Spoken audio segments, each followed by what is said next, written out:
Well, with the weather getting colder, it's definitely helped our attendance. That's been huge. The fundraiser is going slower than what I've expected, but it's helping out. It's it's getting us a little bit out of the hole.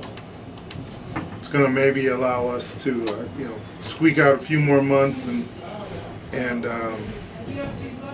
get on the good side of the landlord anyway. Yeah, I see him twice a month now, playing catch up, and they like the fact that we're getting some help, and they see the influx of people that are helping us. So they're granting us some leeway. They're giving us some extra time, a couple more months.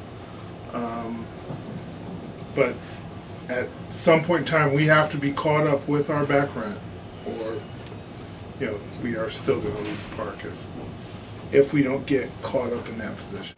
The winters help. The winters are our bread and butter. We do probably roughly 5 months of decent, good revenue, and that tries to make up our year. But the summer, everybody wants to go outside in the summer. We don't offer anything for that yet. The plan being that working with the landlord is they're going to let us build dirt jumps out back.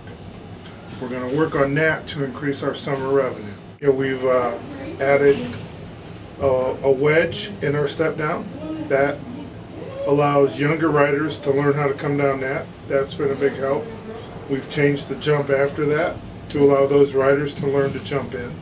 The park basically is, for lack of a better word, is family run, and nobody gets a paycheck. I work 8 to 5 job myself, and I work here after I get off work, or I work here on the weekends. I come and work 4 hours and let these other guys go home. But yeah, everybody that works here is strictly volunteer. The initial plan was we knew the park would be slow in those summers. Brett would kick in and help keep the park going in the summers, and in the winters it paid for itself. Yep. In the meantime, Brett had a place to ride. Well, after Brett fell, we had to take money to pay ungodly medical bills, therapy bills, and he doesn't have the money to put into that.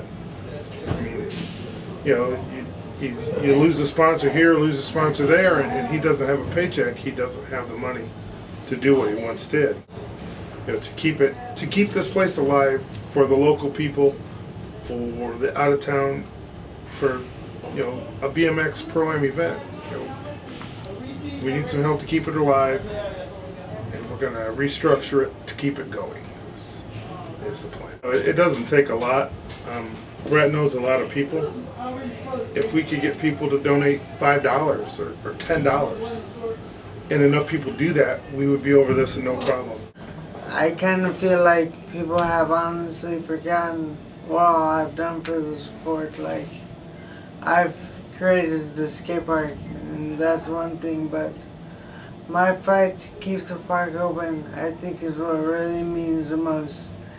I think it shows how much I really love BMX, and I want the Midwest BMX to come out of South Bend, Indiana.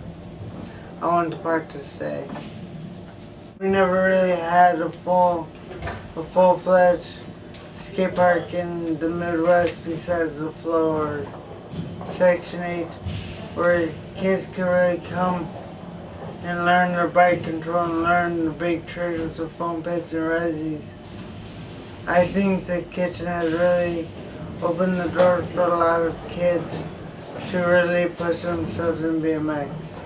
The park is going to go through a redesign, refabrication of mainly the street section and probably some box jump lines, but we want to make it more suitable for all aspects of action sports. Really, the Midwest BMX is in your guys' hands, so maybe $5, $10 even will really help a lot in the long run. I'd like to thank everybody that's donated. It shows a lot of support for Brett and the skate park. That's really huge. It you know, me and Brett talk about it, and you know, he's gets a comforting feeling to know that there are people back there that still believe in him and believe in the park and want to keep the park open for the kids. $1, $5, $10 will help. It really will. Thank you for your support.